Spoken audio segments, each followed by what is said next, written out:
All right, guys, this is the my trading recap for the 15th of December. This is my first red day since the 1st of December. So, the streak is broken, but it's not so bad. It's a relatively manageable small red day here. So, hoping to bounce back tomorrow. As you can see, I traded a bunch of different names here today.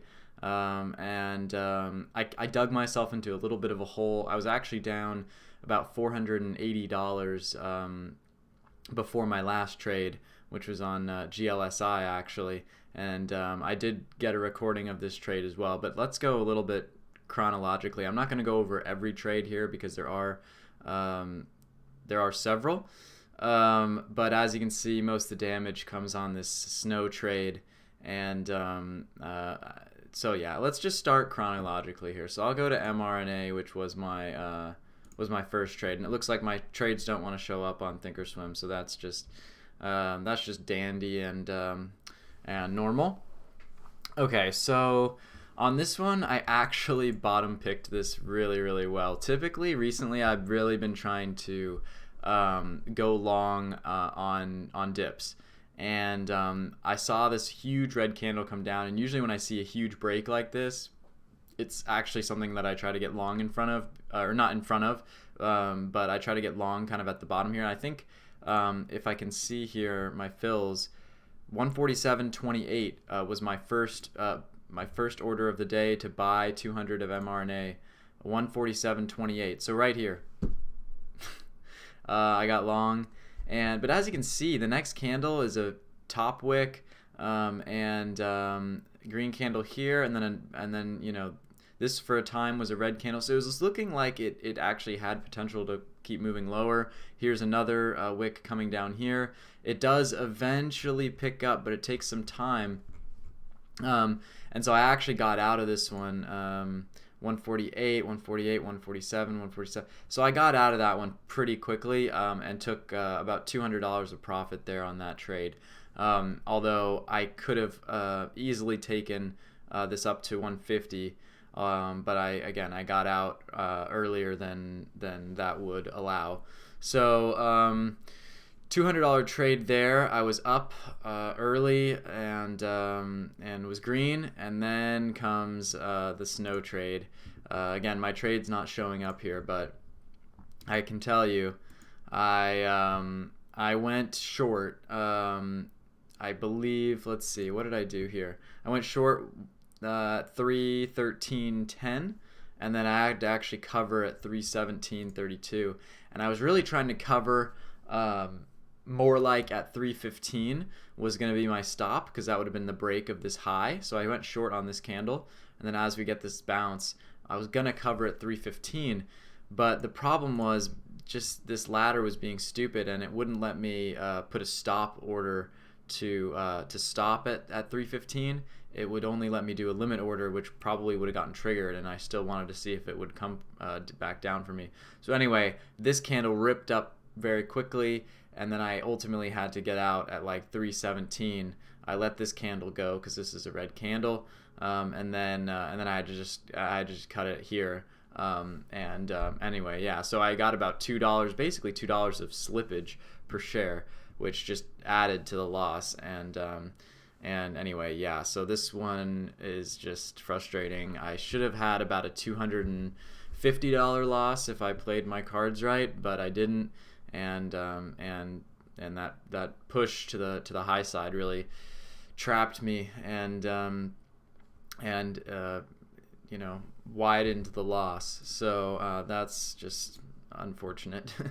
I had a couple trades on Disney. I tried to play it short, then I tried to play it long. The long trade I'm more frustrated with. The short trade I only took about $30 of loss because now it is making moves to the upside here. Whatever, I went short here, and then I was like, why am I short here? This is stupid. So I just covered it for like a $30 loss. It's good to admit your mistakes when you're early on to catch them and just get out. And then I actually went long. I believe I went long in here at exactly 170. It comes up, tests this 170.30 level, fails. I stop out at the low here. I should have had my stop below VWAP. I don't know why I had my stop here in front of VWAP. I think I just wanted to limit the loss. I was already red on it. I was already way red on the day because of that snow trade. So, just bad timing, bad. And, oftentimes when you do have a red day, it just kind of tends to like spiral and your timing is just off and you get triggered in places where you shouldn't be. You get stopped out in places where you're just like, oh, and then it reverses back in your favor. It's just those days are just going to get on your nerves. So this was where I was kind of gearing up to or gearing down to walk away from trading because just things were just not working out for me. Here's where I think it's really finally going to break high side, and then no, we get rejected and tumbling back down through 170. Anyway, so I'm out of the trade there, and now as you can see, it's making that continuation move to the high side, which I was predicting. We'll see if this holds up. I think it will. I think 170 is definitely in the cards, maybe 170, 150, and 172. But if you look here at the 5 minute, this is kind of a nice curl back up. This, I wouldn't be too surprised if this got to 175 tomorrow. Even though fundamentally I'm not really sure why Disney, this doesn't really make sense. All they had is the subscriber news, which is good news, but this is quite the gap up. I'm fairly certain this is mostly just a technical breakout, and I'm definitely not a Disney bull right now with COVID and everything. But all right, anyway, so let's move on. Nikola, I tried that one. I was kind of looking for a squeeze on that. It just didn't really work. I was green on the trade at one point, but no, it didn't work. So let's get to the interesting part. And I have I actually have a recording of this trade. GLSI is one that I wouldn't have expected that I've actually traded this one well, but I have traded this one well. I was probably up about $800 on the name since its initial squeeze way back when. I think I'm up this day here. I made I think $700 on it here, and you can go back and find that recap, and I have some I have my recap for that day and all the trades I took on that. That was a great day for me. And then I think I was up about $100 on it. Took a very small trade on this day. Obviously that was the mammoth squeeze to $160.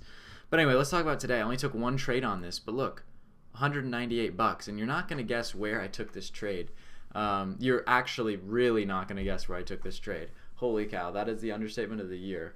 Well, I don't know what I'm talking about, but really this trade hides really well because obviously the trade is not here. I mean, this is the obvious spot where you would take a trade, but actually, again, is what I've been talking about for a long time now, is buying those friggin' dips. I buy the dip, and here, wow, I mean, I don't even, when I took this trade here, and let me pull up the video for you guys. I'm gonna do my little thing with the black screen here and expand this out so I don't get in trouble with the account number showing up. But let me pull up the trade here, and I'm watching it here, and I just want you guys to just watch this. Just watch this unfold. So I'm watching this here, and I'm not really thinking about, again, I was pretty much done trading for the day, so I wasn't really considering taking a trade on this, but you'll see kind of, let's see, where is this coming now? Fast forward a bit here. Okay, here it comes.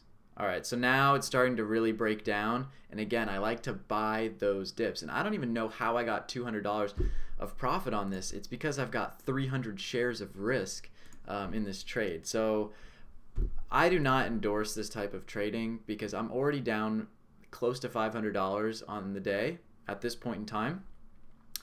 And now taking this amount of shares, 300 shares on a name that moves around a lot, you can see this range from $47 up to $64. I don't recommend this, but typically, I don't know, this has been working for me, and you'll see what happens here is really interesting. So as this is kind of, what I'm noticing here, going through my head, is we have this large red candle, but we're not bopping around. We're staying here at the low of the candle, which is indicative of the fact that we are seeing selling pressure and we might get another break lower. So I'm not looking to join the bid just yet. I'm looking for another move lower because we're pretty much here at the bottom. And there I see on the right side of my screen that flash of red go by, which is those sellers. So here we are, 52.10. The low is 52. So there's buyers here at the low of the candle holding it up. Then I see this happen where the seller comes down within 2 cents of the bid. So okay, sellers are out to play here. Game on, and then we get that break, and this that little continuation too. We get the initial break, more continuation. Now I'm in because we got that break. We got that breakdown, and now I'm looking for buyers. Now can step up. Because they couldn't hold those levels, and then we got another break lower, and now I'm looking for that action where we break lower. The people in the stock panic, they see the break, they get out, they panic sell, and then that irrationality is what I want to be buying into, that panic sell off. So now look, watch this. I'm in for 300 shares. Watch how quickly I'm back out. I set my limit for 300 on the ask, and boom, I just got filled $200 of profit on a huge red candle just because I bottom picked it and then sold on that bounce back up to reality, right? 51.99. So I was in at 51.33 and out at 51.99. I mean, that's the quickest $200 I think I've ever made. And watch now what happens here. We get even more continuation lower. Look at that. That's why I said this is like so not obvious where you're gonna where I took this position. I mean, just I'm gonna close this now, but I just thought that was an interesting trade. So I took this trade here in between two large red candles. Obviously, this one closes a bit higher, but I mean, to think that you can make $200 going long here at the bottom of this candle, I mean, who would ever guess that?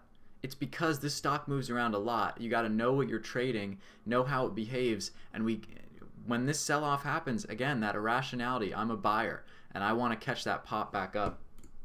Is that an OCO order? No. This was literally just a bottom pick with a join the bid limit order, and then join the ask. 51.33 in, a join the bid, and then 51.99 I'm out on the ask. And that's just indicative of the fluctuations that you have and that irrationality that starts to move the stock all around. I mean, you have this this squeeze, and then we get that breakdown through VWAP, and looking for continuation. That's why I was watching it here in the first place, because I expected that we might get a red candle like this, and there might be an opportunity exactly like what I got. And again, I would not say this is a reliable strategy of trading, but I will say it's worked really well for me in the last week or so doing this, especially on GLSI. I think I'm up now with $200 today, I'm probably up $1,000 on this name from buying dips, not even going long on these squeezes, literally buying dips and waiting for that irrationality to come in. I'm not saying buy the bottom of every freaking red candle that you see, but what I am saying is, again, let me just pull that up one more time and show you one more time. Again, just watch here. I'm not buying the bottom of this red candle. Why? Because we are getting consistent action at the bottom here. I can see that sellers right now are strong. This isn't where I want to be a buyer, because sellers right now seem like they're pretty darn strong. We're pretty much at the bottom of this candle for most of this action. And now watch this here. We have buyers at 52.10. The buyers just went down. We see flashes of red down here near the bid. That's an indication that sellers are willing to come down to that price. We're not done yet. We're going to see some follow through. Sellers are coming down, boom, and then we get that break. And now waiting for that continuation, and then I'm in, and then panic sell off, irrationality, imbalances, and it comes back up, right? I mean, it does continue lower, but that's oftentimes what you want to take advantage of, is those quick fluctuations in price that happen very quickly. So anyway, all right, that was that trade, and that was my last trade that I just took, or not just took, but that was my last trade for today. And let me just remember before I end this video to, you know, let me do that, because I realized that sometimes I forget to minimize that black box again. Anyway, so all right, those were my trades on the day, and I'm still down $280 today. And yeah, and this is my first red day since December 1st. I've been green since the 1st, and who knows, maybe we'll see some crazy volume and some crazy action in the afternoon that I'll jump in on, and maybe this outcome will change. That is oftentimes what happens. I record these recaps and then I actually end up trading in the afternoon, and I go further, or I lose some of my profits, or I end up adding to my profits. It's about 50-50, I'd say. But anyway, so lots of trades I took today, and I didn't get into trades on Tesla or whatever. Those trades were stupid, and I probably shouldn't have taken them, but whatever. You know, we live and we learn, and we make mistakes. $280 in the red today is just not so bad. It's just not so bad. I'm not crying about it, and December, I'm way up on the month of December. And considering I was down basically $500 earlier, right before that GLSI trade, this is probably a good place to just walk away. So that's why I'm recording this recap now. All right, if I could ask you guys to hit the like button if you guys thought that this video was, if you learned something from this. I certainly thought that GLSI trade was, if not something you can learn from, it was just interesting to watch, and interesting that you can make $200 going long with you know, 300 shares in between two red candles.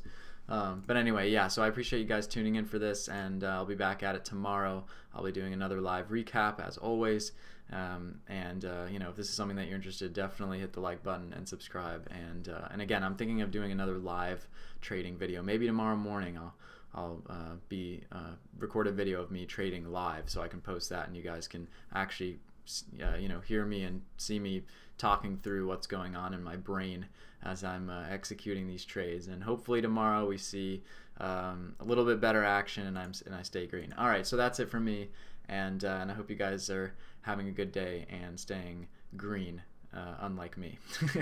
All right, bye bye.